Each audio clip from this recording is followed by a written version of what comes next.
Hey, how you doing, Facebook Live? This is Michael Sneed again, coming back at you from starting the business from scratch. I haven't talked to y'all in about in a little more than a month now. What happens? If y'all didn't know, I was in a car accident about a little over a month ago, and with the car accident, I got some injuries, as you can see. Dislocated elbow. I've been laid up.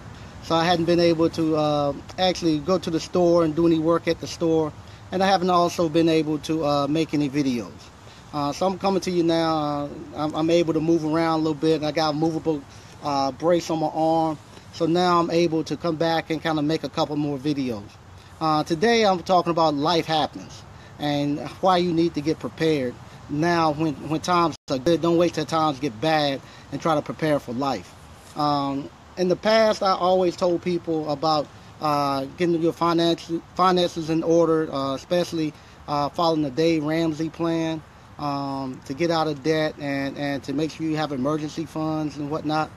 Well, as I told you about a month ago, I was in a pretty serious car accident. And with that car accident happening, I wasn't able to work or to go out and to actually do my jobs anymore, because I had already got my business to a point where I had people who I had subcontractors, employees, and stuff who are able to do the work. Me being in a car accident didn't hurt me financially. Actually, I made money by getting in a car accident because it caused me to look closer at my businesses and my expenses because I was in a crisis state where I actually had to watch the numbers better. So I ended up making changes and being more efficient and actually making money in the process. But what I wanted to say, if you're somebody who don't have your finances in order and you get into a serious car accident like I was in, it could really wipe you out. I didn't realize how much just the hospital bills and all that stuff are when you get into an accident. You have to require surgery and you have to go to the emergency room and stuff. You can no longer afford to be poor in America. I'm going to be honest with you. If you are poor, you are actually putting your life in danger. The reason I say that, I was in a car accident and I go to the emergency room. The next day, they tell me, hey, you got to have surgery on your arm. I said, okay, fine. This is on a Wednesday. They tell me Thursday, you got to have surgery. We're going to do surgery on Friday morning on your arm. I said, okay, fine. All right, let's do it. But you have to pay $5,000 before we perform surgery on your arm. And we need to know how you're going to pay that before we even consider doing any work on you. And I was like, wow, because first time I had experienced that, where the hospital say, hey, before we do anything to you, we need to know if you can pay for it, or else we're not gonna touch you. And that's with even having insurance and stuff, and then all the other stuff that comes with if you get into a serious accident. The deductibles, like I said, the deductibles for your life insurances now, they are high. Out of pocket, you have to spend, $5,000. Some people have $10,000 deductible that you have to pay before your insurance kick in. Fortunate, I don't know if fortunate or what, but ours, was $5,000 I had to pay before they kicked in and pay anything else. But on the flip side of that, the doctors and stuff that come by, like the guy who come by and put you to sleep, that's not covered under your insurance, and that costs you a couple of $100 just to go for them to come put you to sleep, and you have to pay that doctor directly. The ambulance, they had to come pick me up. You got to pay to ride the ambulance. As much money as I give Johnson County Emergency Services, I thought I might get a ride for free, but no, I had to. They charged me for that too, and I was like, man, I donate all the time to you all, so you have to pay for that. You have to pay for everything, and what happens if you are poor, you're not gonna be able to afford the services. And I don't know if they would if they would actually perform the surgeries and stuff on you. I don't know. It would bankrupt you because every day I'm getting a bill every day, $300, $400, $500 popping up, and you say, "Man, what's this for?" While you were asleep, some doctor came by and examined this and examined that, so you got to pay that doctor for stopping by in your room. And I don't see, unless you have a couple of sources of income coming in, I don't see how someone just working one job or someone with limited resources can afford to pay it.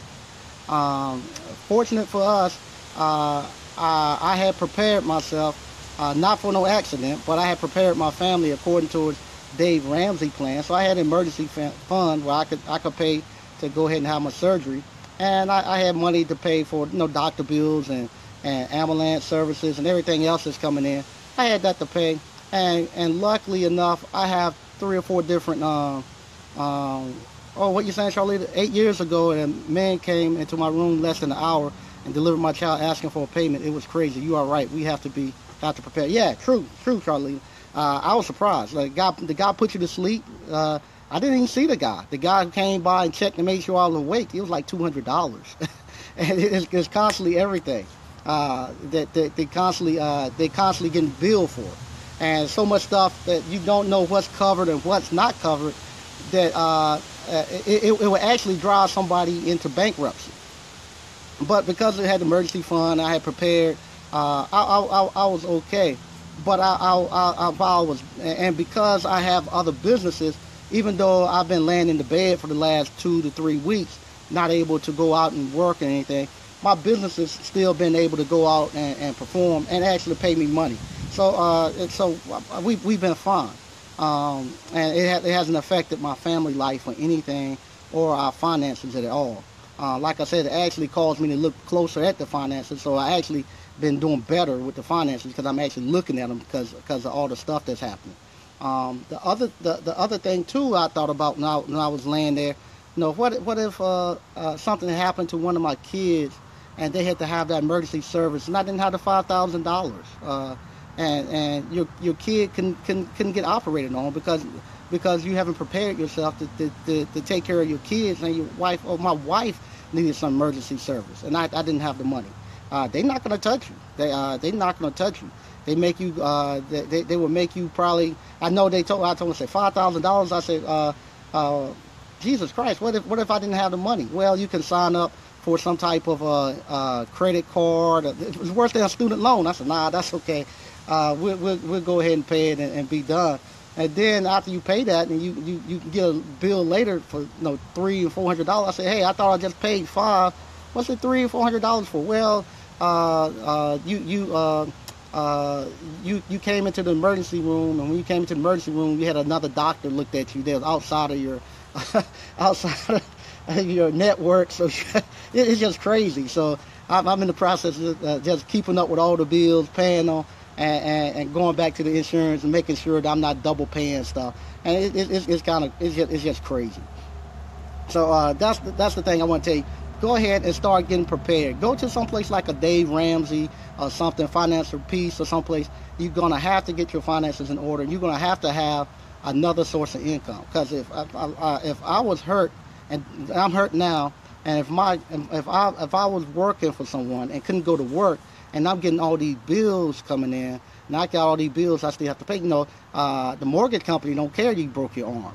Mortgage company don't care that you that you're laid up. They write you a doctor's note, but you can't send that to the mortgage and the power company. They don't care 2 cents about it. They want the money. So go ahead, get prepared with your finances. Get prepared, get you another source of income. So when something does happen and you get hurt, it doesn't affect your family or your livelihood. You're still able to go ahead and you can recover it with peace of mind. That was really good. Where I can actually, I felt really good laying down in the bed and still being able to support my family, support my kids, my wife, and be able to heal properly. The other thing I want to tell you too about the businesses. While I was sitting around and laying around looking at my businesses, The store, we decided that I'm getting out the store business. We got about 2 more months. We've talked about it. We're thinking about we're going to sell it. We got a couple of people who are interested in it. So we're gonna sell it, or either two partners that are in there. They thinking about going at it another year. So those other two partners might just buy us out, or we're looking to see where we at with the debts and the profits, and we're gonna get out. So with me being hurt, I haven't been able to go to the store for a little over a month. I haven't been able to actually put any time in there, because I have to actually look at the businesses that are actually paying my bills.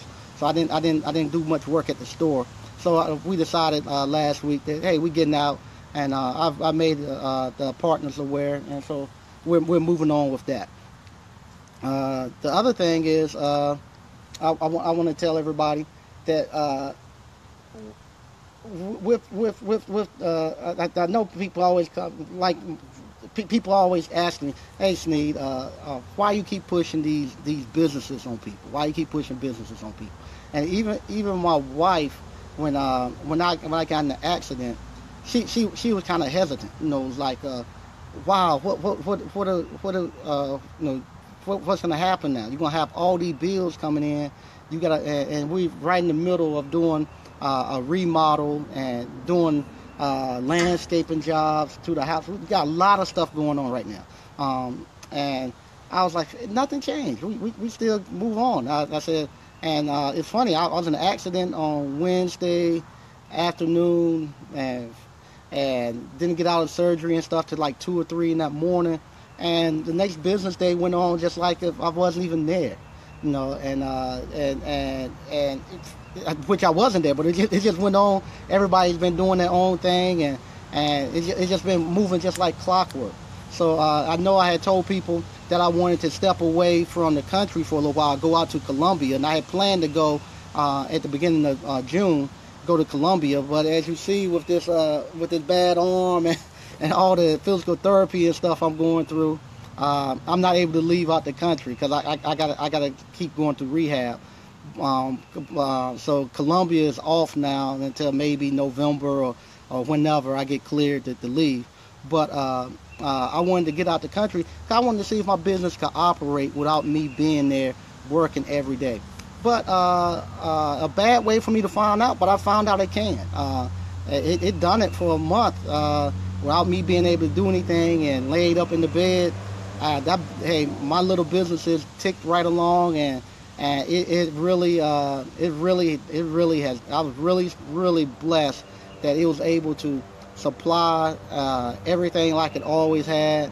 Actually, it got better because I looked at it closer. I was more efficient, and it just really been well. Where we didn't miss anything. We didn't miss anything. And it's good to know that, hey, I was able to put my little businesses together. They kept everything afloat. We haven't missed anything. We're doing very well. Even the associates that helped me out, they're doing very well. Their lives are improving, and so I'm very blessed. Very blessed. That also hey, thanks, James. And I'm also very blessed that I didn't get hurt any worse than I did. But once again, I just want to tell y'all, I'll be coming. Other thing too, with the investment group we have and with the other guys, we put our investment group together. It's called P1322. It's 10 of us. We're actually going to be looking to start flipping the houses and stuff in about 6 months. We are writing our articles of incorporation right now. We got money together. We're looking for deals. So in about 6 months, we're going to be starting to go out and buying houses, buying businesses together, and flipping it. And we're going to bring y'all along for that also. And the other guys within the group, they want to document it. So I'll bring y'all along for that stage. And also I'll bring y'all along for when we start to get ready to sell the business at the store, so we can see that stage too, how you actually get the business ready to be sold, and see how that goes. So I just want to tell everybody, thank y'all for tuning in. We're going to the next stage. I'm going to start bringing in the investment group, and showing how we do the investment group. I'm going to start showing how we're going to close out the store, actually get it ready to be sold, get my money out of it, and move to the next thing. And thank y'all for watching.